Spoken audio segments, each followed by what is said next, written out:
Welcome back, everybody, to the Week 7 edition of the 2-on-1 Fast Break podcast.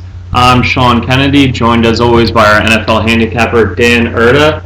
Dan, so the Eagles had Black Sunday. Unfortunately for you, it was pretty much a red Sunday. I see what you did there, like roulette. No, like financial reports. I was saying like black and red. Okay, no, it was a nightmare. Yeah. It was an utter nightmare.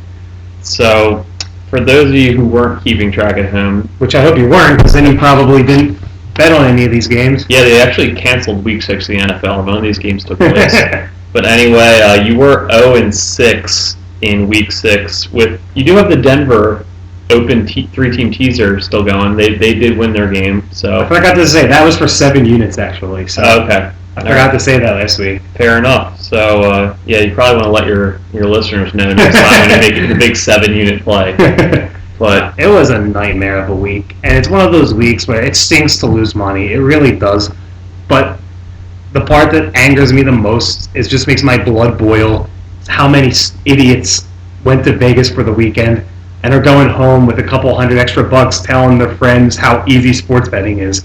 Oh, just take the Patriots, only 3-point favorites. Of course they were going to win.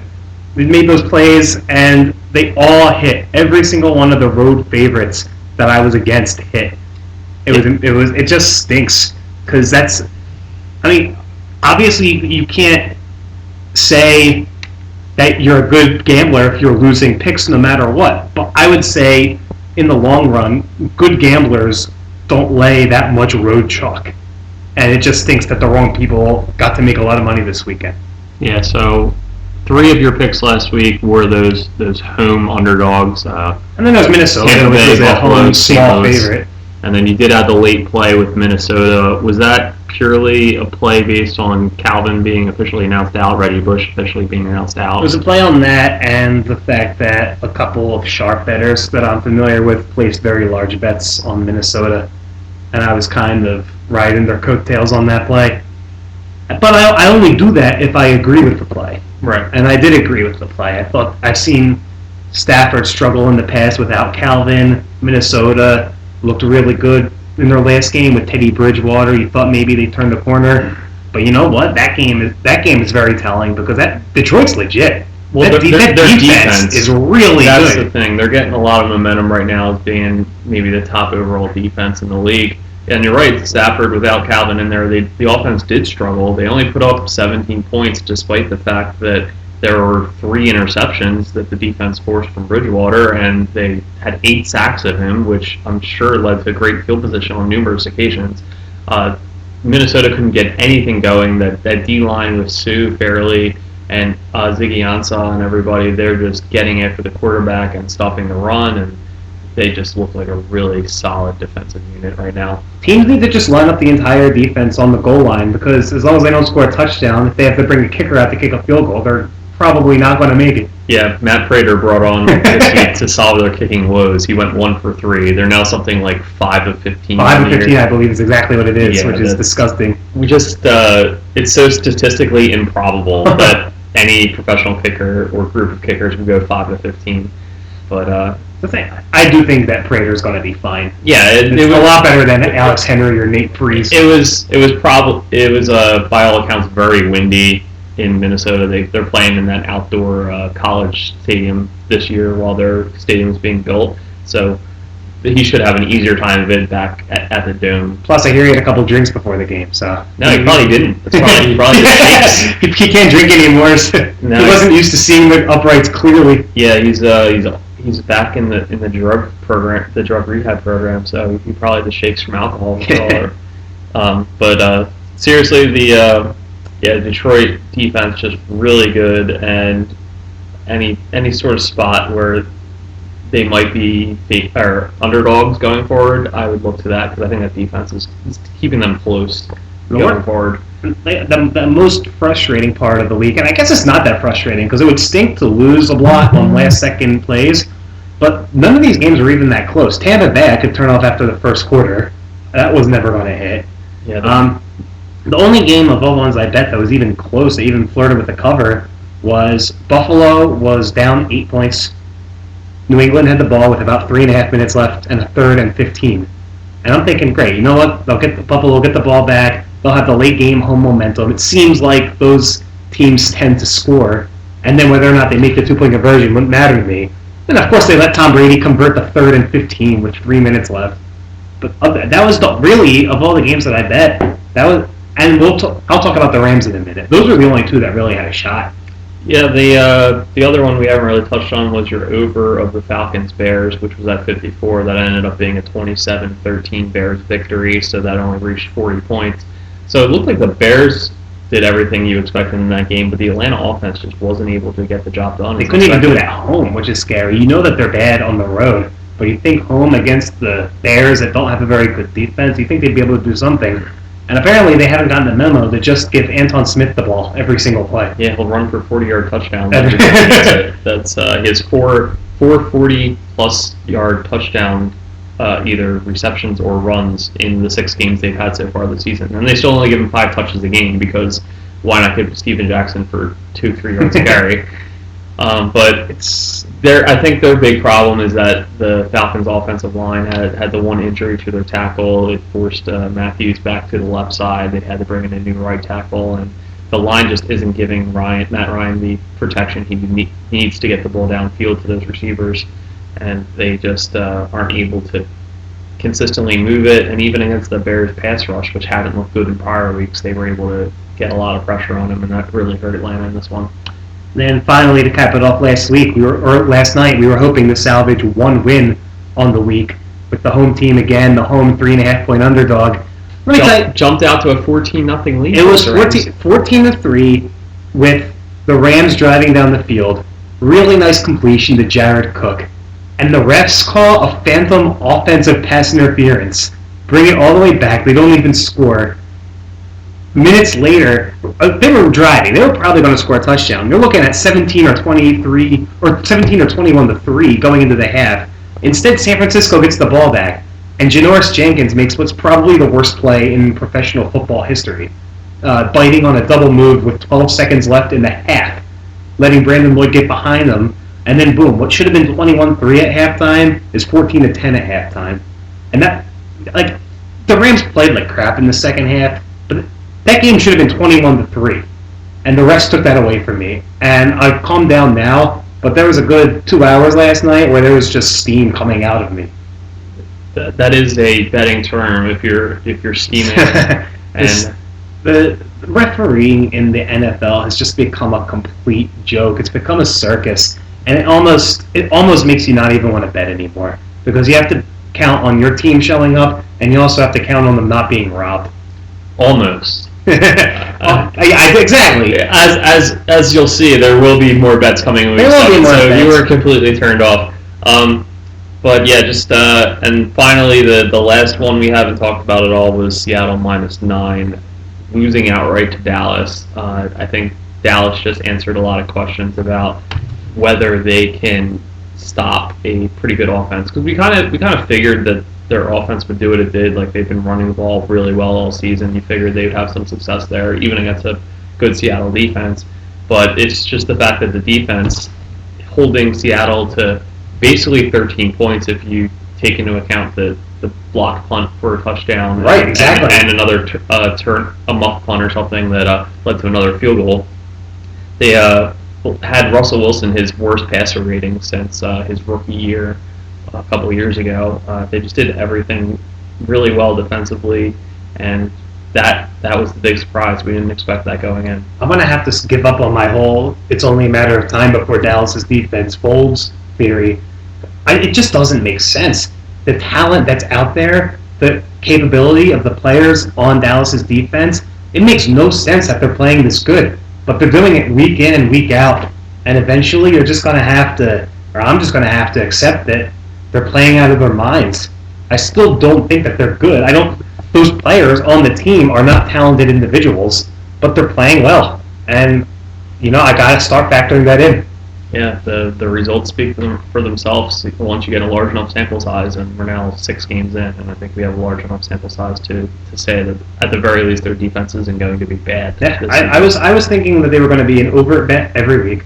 I was thinking they were going to give up 40 points every week. I thought the secondary was just going to get trashed, and it just hasn't happened. No. They played much better. All right, so you had the Atlanta Chicago over did not hit. Tampa Bay, Buffalo, St. Louis, all road underdogs. They all lost outright and did not cover. Seattle -9 and Minnesota -2 both did not cover as home favorites. But Denver teased down to a pick'em in your 3-team teaser that is open and pending your final 2 legs. So there's hope for the week. There's hope going forward. Brought down to 9-14 on the season, a pretty ugly 39% when you were going into the week at 53%. So you started off poorly in week 1 and you clawed your way back. You'll just have to do it again. Yeah, it just takes 1 week to get back at least respectable. No problem. So we're going to move into our next segment.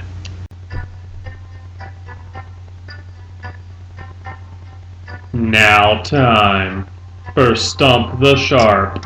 Riley Cooper. Not right. Darren Sproles.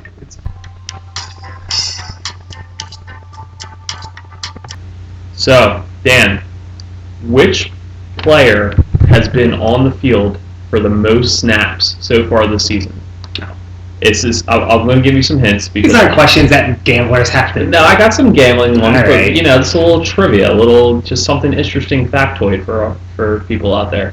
So the guy who's been on the most snaps, so you could say he's played the most football out of anyone so far this season. So it's going to be a team, obviously, that hasn't had a bye yet. And are quarterbacks included here? Quarterbacks could be included. And I will give you one more hint. It is a Philadelphia Eagle. Really? Yes. Which, while Dan's thinking about it for you at home, would make sense both from the perspective that the offense plays at a fast pace, so there's a lot of snaps in that from that perspective, and the defense and special teams have scored a lot of touchdowns this season, so the defense has maybe been on the field, gotten a stop and a score, or the special team just scored and it goes right back to the defense having to go back on the field again. So a lot of things factoring into this particular Eagle leading the league in snaps. Connor Barwin. It's not. Connor Barwin has played a pretty large percentage of snaps, but guys on that D line, they tend to rotate in and out a lot. But you are right, and I kind of hinted at it with my discussion. It is a defensive player. I'll give you one more guess before I give you another clue. One more guess before another clue. Eagles defensive player. Malcolm Jenkins. Correct. Got it. It is Malcolm Jenkins. You're on a verifiable roll in these the last 2 weeks, actually. All you had to do was filter it down to the team, the side of the ball he plays on, and let me guess one wrong one first. I mean, it was a very specific question. I thought it was really interesting. I just wanted to bring it up more than anything. But yeah, Jenkins leads the league, 542 snaps so far. Him and Kerry Williams have both played 100% of the defensive snaps, over 400, but Jenkins has also played about half of the special team snaps, so those are factored in. So it was really interesting because he's the big free agent acquisition for the Eagles defense, and he's really played up to expectations so far. Really succeeded then. Stabilizing that secondary, what was really a terrible unit last season, has been at least respectable, and I think he's a big part of that. He had the big pick six the 1 week against the Niners, and he's just really done a great job for them, and no doubt they'll hopefully have him 100% of the snaps going forward if health permitting. Yes, sir. All right, so that was one question, and then we'll move on to more gambling-related ones. Obviously, it's more the focus for people out there listening to you here. So, Dan, which team has the best against the spread plus minus so far this season? And by that, I mean the average amount of points the team has covered the spread by so far this year. So they could even have lost a game against the spread. It's very just the ones that they've won, they've crushed it by so. Or even if they lost, they didn't lose by that much. So it's a plus minus. It's a stackable statistic. So that's interesting. Yeah, and I will add that no team has covered in every game at this point in the season. Everybody has at least one loss against the spread. So it is a case, obviously, where there's a loss thrown in there. So which team has beaten the spread by the most amount of points? Yes, if you consider, say they win by 10 in one game and lose by 5, that would be plus 5. Right. So who's covered by the most through 6 weeks of football? I'm going to go with Cleveland Browns. That's incorrect. They actually are not even top 3. I'm sure they're up there. I don't have that right in front of me. I only wrote down the top 3, but Cleveland has done very well this season. They've succeeded a lot of expectations, but they are not the answer in this one. I'm going to make one more guess before we move on to the next question. And the one more guess I'm going to make would be Baltimore Ravens. That's correct. Yeah. So Baltimore is only 3-2-1 against the spread so far this season, so barely even above 500. But the games they've won, they've won by a lot. 3 of their 4 just outright wins in a football sense have all been by 20 points or more this season. So they're really blowing teams out. Obviously, last week against Tampa Bay with Joe Flacco throwing 5 touchdowns before you even really got to sit down. And they didn't throw any more. Yeah, he kind of took it easy after that, He wasn't worried about Nick Foles' record of 7 or. No, once he had the game in hand, he didn't want to put any of their good plays on film for future teams to study. So he just kind of took it easy, started to run the ball a little bit more. But yeah, so Baltimore has a plus 9.5 plus minus. So every week they've covered the spread on an average of 9.5 points. Wow. Second is San Diego, which team you might expect, and also Dallas, who obviously really helped by being 9-point dogs against. When you win as a 9-point winning outright. So those are the top 3 best against the spread plus minuses so far. So all right, pretty much 2 for 2. I think we can consider that. Right. And the last question, just wanted to revisit this one. There's only one team remaining in the NFL that hasn't covered the spread yet. Can you name that team? Oh man, we talked about this. We talked about this a couple weeks ago. The Jaguars covered a spread. Jaguars did cover a spread. In fact, they were my possible upset to win straight up pick last week. That was one of our reader questions, and they were a blocked 55-yard field goal at the end of regulation away from actually making me correct in my prediction, but not to be. But only losing by 2 points, they did in fact cover the spread last week for the first time this season. So there's one team remaining then that has not covered a spread yet this year. Yeah, and it's kind of an enjoyable thing for me as a Philadelphia fan. So I did. That's my primary reason for asking this question. The enjoyable thing as a Philadelphia fan was not anyone else in the NFC East. They've all covered a game. We certainly have, as the NFC East has done pretty much better than most people predicted going into significantly. Yeah.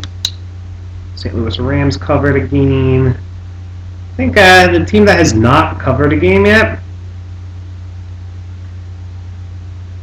Tennessee Titans. No, that is incorrect. The answer is the New York Jets. Oh, right. Who were on the precipice of covering their first game last season until the Geno Smith pick 6 not only gave the favorite Broncos the cover, but also the over. And everybody out there that is a square better rejoiced. Yes, so, okay. On Sunday, Geno Smith threw a pick 6 in the last minute to give Broncos bettors and over bettors the win. Kirk Cousins threw a pick 6 in the last minute to give Arizona bettors and over bettors the win. And Austin Davis threw a pick 6 in the last minute to make the over hit last night. Yeah. So 3 pick 6s in the last minute. All Monday, everybody was talking about those first 2, saying, "Oh, that's really crazy that would happen. Like, what are the chances?" And then chances were pretty good that it would happen again Monday night because it went out and did. And just really. Well, the story is you don't win a game until that clock says 0. Yeah, they don't. That's why they don't allow you cashing your ticket early out there in Vegas, because you never really know what's going to happen until that final whistle blows. So, as a Philly fan, you get a little enjoyment out of any New York team struggling. So the Jets 0-5-1 against the spread so far this season. Well, my Philly dream scenario would be the Jets being horrible, firing Rex Ryan, and the Eagles bringing him in to be the defensive coordinator with Chip Kelly as head coach. Yeah, that would be a pretty great circumstance for those Eagles fans out there, because Rex Ryan certainly knows how to coach defense. That's pretty well documented at this point. All right. So now we're going to move into your Week 7 plays. This is the road to redemption. Climbing back up to 500 there. So we'll start with your first play, and you like Cleveland -6 on the road against Jacksonville. Talk to us about this game. Well, I learned my lesson last week. Now you just got to bet road favorites. Road favorites are the ticket. All right. But my real reason for betting this is because I think you're still getting a little bit of value in the fact that there's such a ugly stigma associated with the Cleveland Browns as a franchise and as a name. But they're legit. They're a good team. And when you see this matchup, Cleveland versus Jacksonville, everyone's just conditioned for years and years to be like, oh, it's probably two crappy teams. These teams stink. But Cleveland's not bad. And I don't think teams that are above average, teams that you can actually say are good teams, should be giving less than a touchdown against Jacksonville. I know Jacksonville covered last week, but that's just because Tennessee I would not shambles. consider a good team. No, Tennessee. We mentioned last week we each picked the underdog that we thought could win the game, and you came a last-second missed field goal away from nailing it with Jacksonville. Darn. Gus Bradley not trying to run one more play to get that field goal position a little closer for them at the end. He had 12 seconds left. But Blake Bortles isn't going to be able to throw the way that he was against Tennessee, not against Cleveland.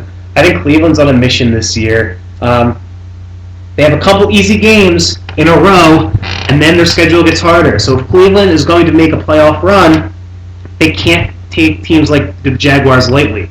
And for the Jags to cover a game like this, I think they would need a team to come in and overlook them, which you can look for spots like that when you're betting. I just think Cleveland's not going to do that. I think they're going to come in and give them the business. Yeah, Cleveland 3-2 right now. Their next three games are Jacksonville, and then in Jacksonville, and then home against Oakland and Tampa Bay. So there's a very real path for them to be able to go 6-2 in the first half of the season. Yeah, and I think that's on all their minds right now. The one thing that would concern me is Alex Mack, their center, being out for the season. We don't really know the impact that'll have. They're moving the right guard over to center and bringing in a new guy to play guard. But they did do that after Mack's injury last week against the Steelers, and the offense still seemed to click and fire on all cylinders after that happened. And Cleveland, there's a lot of talks about the best offenses out there. They're second in the NFL in offensive DVOA right now. They're doing a great job. They're pounding the ball with their running backs. Hoyer is, you hate to use the cliche term game manager, but it's pretty much what he is, and he does a very good job of it. Well, it's not your typical game manager though, because he has a lot of big plays. He just doesn't throw often. Mm-hmm. But when he does, he's getting the ball downfield. He's had over 200 yards in every game of the season, and he only completed 8 balls last week, but he had the 2 big plays to Cameron, and he was chucking it downfield when they were throwing out of that play action after establishing the run. It's just it's a different. You're right in the sense that they're not a passing team, but it's not your typical like dink and dunk when you think of a game manager. But yeah, I do. They might throw a little more this week too, knowing who their opponent is. Yeah, knowing Jacksonville is pretty weak in the secondary, but it's still that's their identity is running the ball. So I'd look for them to continue running the ball. I think they'll defend Jacksonville very well. I think Tennessee is just horrible on defense. Bortles is still a rookie. He's a promising rookie, but he's still a rookie. And I think teams like Cleveland are going to expose him. I'll take a spread under the touchdown. All right, so you like Cleveland -6 this week. Moving on to another favorite, you like Indianapolis at home -3.5 against the Bengals. So, Dan, we've seen the Bengals look really bad in the 2 weeks coming out of the bye. Is that just what's feeding into your play here? Yeah, it's just the defense is playing so poorly right now that the remedy to that is not going to be playing Indianapolis and Andrew Luck on the road. No, you don't get healthy defensively by going against Andrew Luck. Although Vontaze Burfict may injure him in the first quarter and knock him out of the game. He's a headhunter, apparently. Yeah, is that right? I didn't catch that. Greg Olson wants the league to look into his videos from last week's game because they said he was just going after ankles, trying to injure people the whole game. Yeah, all right. Well, we'll see if. So, is there any possible league action coming? There actually is. The league said they're going to take it seriously and look into it. I doubt it. I think he'll probably get a warning. Okay. But I mean, that's not factoring into anything here. What's going on here is Indianapolis is legit. Cincinnati is on the road. Their defense, I think, down the road will eventually get better again. But this is not the remedy for that situation. Going on the road to face Indy. Indy's been really good at home, except for the game against the Eagles. And I just think that it continues. Should be a pretty high-scoring game, but I like Indy to cover a field goal. So any hesitation with it being the 3.5? Because I know AJ Green is out. He was out last week, likely still out with his toe injury this week. But you saw Cincinnati put up 37 against Carolina, and Andy Dalton has, say what we want about Andy Dalton, but he's probably been the bright spot for them this season. Oh, he's played great, especially making do without AJ Green. Yeah, so Sanu stepped up and been adequate and as a replacement as a number one wideout, and the combination of Bernard and Jeremy Hill has been really good in the not only the run game but the receiving game out of the backfield. So I don't like Cincinnati to not lose. Like the 3.5 concerns me. The hook. The hook concerns me just because I think I find it really hard to imagine Cincinnati getting blown out. I think they'll be in this game the entire way just based on how that offense is played, and that's not the 3.5 is a huge spread, but between two pretty good teams where I imagine it being a shootout, kind of like the Cincinnati-Carolina game was last week. That's a lot of points in my mind. That's fair. I don't see this Andy Dalton to Mohamed Sanu thing leading the team to 25, 30 points per game going forward. I think you have to remember who this is. With AJ Green, it's one thing. Without it, they just announced Marvin Jones isn't coming back anytime soon. He's out for the year. They just put him on IR for the year. But they haven't had him at all. No, correct. They haven't played at all this season. Look, if Andy Dalton and Mohamed Sanu score 25 plus and make it a game, I'm wrong. I just don't think that's going to happen. I think Andy Dalton is due to remind everyone that he's Andy Dalton. All right. Well, we'll see what the Red Rifle has in store this week as you like Indianapolis minus 3.5. Moving on to your third play of Week 7, you like another home favorite, and that is San Diego minus 4 at home against the Chiefs. So, Dan, I think we've seen everything that San Diego has in store. Kansas City coming out of a bye, so no hesitation there? No, I think Kansas City is still a fraud. They've played a lot of close games, and they've looked good in the last couple of weeks. But you still got to remember that team lost at home to Tennessee in Week 1. Coming into this year, I expected a lot of regression from Kansas City. They've actually looked a lot better than I thought. I think the record's only 2-3 right now, which isn't spectacular. But they've looked really good. They played Denver very close. But I think this is the game. San Diego is just a juggernaut right now. And Kansas City's defense isn't going to be able to keep up with what Philip Rivers is doing. And I do think that San Diego's going to win this game. Fairly easily. I do remember from the years as an Eagles head coach, Andy Reid is very successful off of a bye week. But I'm not concerned. Okay. I tend to agree with you here. The Chargers look like one of the best teams in the NFL so far. Philip Rivers is the clear front runner for MVP at this point. And the Chiefs-Chargers, they're going to play 2 times this season. I find it hard to believe that the Chiefs are going to be in both games. So I think the one at Arrowhead is the one they're going to stick with the Chargers. And right. I think this is the one that San Diego will win fairly handily. So San Diego minus 4 is your third play. Moving on to your fourth, it's your last favorite that you like this week. It's Denver minus 6.5 at home against the 49ers. So Dan, we just saw the Niners burn you in week 6. No qualms about going against them here? I'm stubborn. I hate the Niners. I don't think they're good. I don't think they're a 4-2 team at all.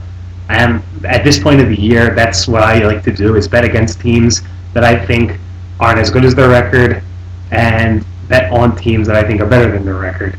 And San Francisco, I don't have statistics, I don't have algorithms, anything like that. I just watch them, and I don't think they're that good. I think Kaepernick gets rattled easily. I think they got bailed out big time yesterday. Otherwise, they would have lost on national television against the Rams. And I think that Peyton Manning is going to have a really good game. And as long as it's under... I'm not really worried about a field goal here, but the fact that it's under a touchdown makes me comfortable taking it. Well, you say you're not too concerned about statistics, but here's one for everybody out there. Denver has the number 1 offense in terms of DVOA out there, and the number 2 defense. I mean, I like those statistics. So backing a team with the number 1 offense and number 2 defense at home, San Francisco's giving us week. less than the touchdown, you probably will feel good about that. There's not going to be a point in the game where you feel bad and don't think that Denver can cover by a touchdown, even if it's a close game. Yeah. I think towards the end of the game they'll think, oh, they can still pull this out. The Niners aren't going to run away with this one at any point. I think this is a game where, on the surface, it looks like a matchup of 2 good teams, but it's not. I think San Francisco's a fraud. I think Denver's legit. All right, so that's your 4th pick, Denver -6.5. 5th and final pick of the week is your only underdog. You got burned in week 6. You're going back for one more. That's actually a road dog, though, a little different. So Houston +3.5 at the Steelers. Talk about this one. You know, I said I wasn't going to take Ryan Fitzpatrick on the road again this year, but I just can't pass up this opportunity because the Steelers' biggest weakness is they have a horrible offensive line, and that's exactly what Houston does well. Ben Roethlisberger is going to have absolutely no time to throw the ball at all in this game. I think that it's going to be a straight-up win for Houston. I think it's going to be an ugly game.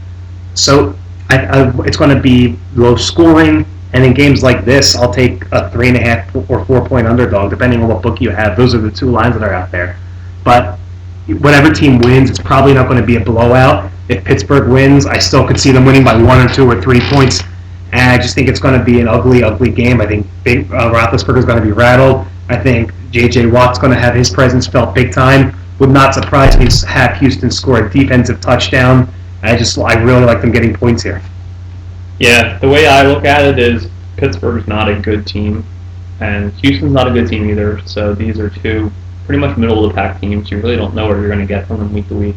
So 3.5 is just too large of a spread in my mind. There's no reason to think that the Steelers are covering that margin against anybody that's not like the Jacksonvilles or the Oaklands of the league. They barely covered against Jacksonville. Right, exactly. So Houston will certainly they'll be in the game based on just what their defense is capable of, especially Watt and company up front, and their run game has performed really well with Arian Foster when he's healthy. Yeah. So I think just running a defense alone is enough to keep this game close. So 3.5 is too much in my mind. And I don't like road teams that much, but this is my favorite play of the week. I don't bet more units on any games as opposed to the other ones, except for last year. I did it one time. I made a 2-unit play, but for the most part, I bet everything 1 unit, and that's going to stay the same. But just as far as the way I look at it, I think this is my favorite bet of the week. All right.